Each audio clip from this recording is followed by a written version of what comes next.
سبح اسم ربك الأعلى الذي خلق فسوى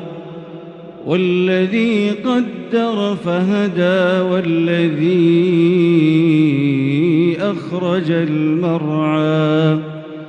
فجعله غثاء أحوى سنقرئك فلا تنسى إلا ما شاء الله إنه يعلم الجهر وما يخفى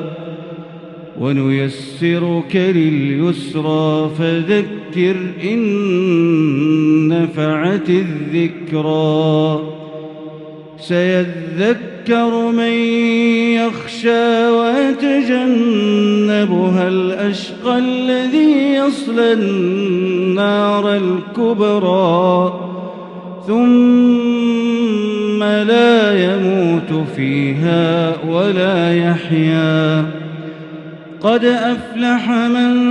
تزكى وذكر اسم ربه فصلى بل تؤثرون الحياة الدنيا والآخرة خير وأبقى إن هذا لفي الصحف الأولى صحف إبراهيم وموسى